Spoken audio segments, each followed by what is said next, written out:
As the UK new car market enjoys success, how did brands like BYD, Automove and JQ and MG perform? What efforts are being made to relax EU emissions rules? And what events do you need to put in your diary? This is the Automotive Update, presented by Autovista 24. I'm Tom Geggus, Autovista 24's editor, here with the latest edition of the Automotive Update. I'm here to take you through the last 7 days of automotive news. First up, the UK new car market. To discuss its performance with me is Autovista 24's special content editor, Phil Curry. Hi Phil. Hi Tom, great to be here. It's good to have you with us. So Phil, what happened in the UK last month in terms of registrations? Maybe give us a few broad strokes. Well, there was a 13.7% year-on-year increase in September, the biggest monthly improvement of 2025 and the second biggest volume of registrations after March. All powertrains except diesel saw growth in the month. Now this is especially significant for petrol, which hasn't experienced a volume increase since March 2024. So a very successful month by the sound of it, Phil, but I understand that the plate change has really influenced those figures, so maybe you could explain that in a bit greater detail for us. Well, the UK sees new registration plates introduced every 6 months in March and September. Last month saw the new 75 plate launched. This creates a boost in these 2 months, with drivers not wanting to miss out on the latest plate for their vehicle. Therefore, we often see February and August as slower months of registrations as a result. And there was some pretty big news on the powertrain front with electrified vehicles taking the reins, right Phil? That's correct. Now, I should perhaps start with the fact that in the UK, the SMMT reports registration figures slightly differently to other major European markets. Rather than combining full and mild hybrid results, it merges mild hybrid numbers with their respective petrol and diesel counterparts. Therefore, the country's electrified figures are made up of battery electric vehicles, plug-in hybrids and full hybrids only. With this in mind, September saw electrified models lead the market in terms of monthly share for the first time. This is significant as these represent the technologies that will be available in the UK market between 2030 and 2035. It's taken some time, but the decline in petrol, except in September's figures, and diesel means it's a trend that is likely to continue in the months ahead. This electrified current could be quite significant for Chinese brands in the country, Phil. I mean, let's talk through BYD first, perhaps. Well, BYD had its best ever month in terms of volume in the UK during September. The Chinese carmaker has been steadily increasing its presence since launching the Atto 3, and it saw 11,271 cars delivered in the month, according to SMMT data. This was an 880.1% improvement compared to September 2024, and meant the UK became the brand's largest international market outside of China for the first time. Now, to put this into perspective, the result puts BYD just a few hundred units behind the more established names such as Volvo and Peugeot, and even less than 1,000 registrations behind Vauxhall, known as Opel in the EU, in the month. And what about Automove and JQ? Automove and JQ, both brands of Chinese manufacturer Chery, also had a very strong month, with 10,812 registrations combined. This comes just over a year after the launch of Automove with its petrol-based 5 and all-electric E5, and around 8 months after the plug-in hybrid JQ J7 made it to market. JQ was the more popular brand, with 6,489 registrations, while Automove picked up 4,323 deliveries. Interestingly, parent brand Chery, which recently launched the Tiggo 7 and Tiggo 8 in the UK, saw 1,287 units take to UK roads in September. What about MG, Phil? Because they're owned by SAIC Motor. How did they perform in the UK? The brand certainly repositioned itself over the last decade or so and has made some good additions to its lineup over the last few years, with last month providing the carmaker's best ever September on record.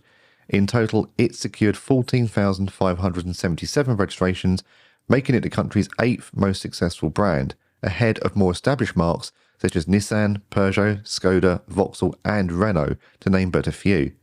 The carmakers attributed this success to its hybrid lineup, including the HS, ZS and MG3, which we have covered in a launch report, and you can find that on autovista24.com. The brand has also expanded its battery electric vehicle lineup with the MG IM5 and IM6 models introduced last month, following their launch at the Geneva International Motor Show in 2024. So what can we take from the positive performances of these brands, Phil? Well, it's interesting that all of these Chinese brands saw their plug-in hybrid or full hybrid models leading the way. For Motor and Geggus, the Geggus J7 is only available in plug-in hybrid form. Our Chinese models are not eligible for the UK's electric car grant scheme, at least not yet, due to the sustainability criteria.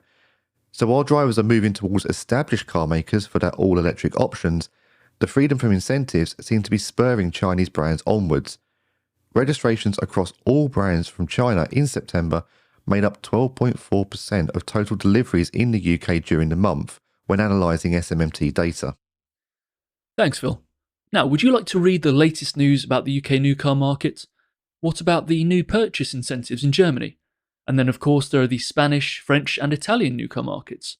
Well, you can read all of our regional coverage by clicking the links in the show notes. To get all of our news right to your inbox, just sign up for our email.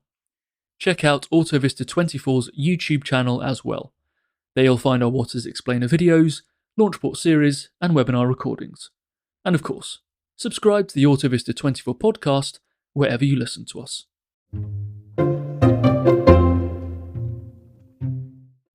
This week saw new attempts to influence the EU's CO2 emissions targets. The European Automobile Manufacturers Association, also known as ACEA, proposed that the European Commission considers easing its rules for cars, vans and trucks, Reuters reported. The body recommended longer compliance periods, as well as greater acceptance of hybrids and alternative fuels. ACEA highlighted the difficulty of cutting vehicle CO2 emissions by 100% come 2035, particularly with lower demand and lacking EV charging infrastructure.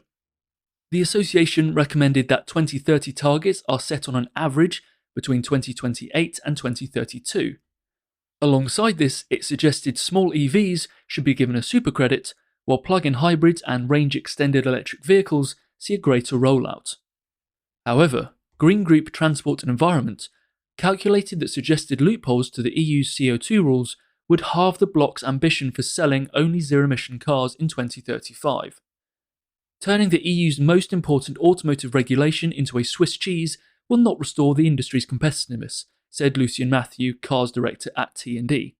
If the Commission capitulates to these demands, it will only hand a further competitive advantage to Chinese automakers, he said. Elsewhere this week, German Chancellor Friedrich Merz held discussions with automotive bodies and trade unions to discuss the country's automotive industry. While recognising the sector as being of great importance to Germany, talks also covered the competitive and adaptive pressures on car makers, including electrification, digitalisation, and international competition. So, while the federal government committed itself to German and European climate targets, there was also support for alternative fuels as well as a flexible and realistic framework. Merz recognised that the path to electromobility will continue, but the market introduction takes time. There will not be a hard cut in 2035, said Merz. So the government will push for flexible EU CO2 fleet limits aimed at phasing out internal combustion engines.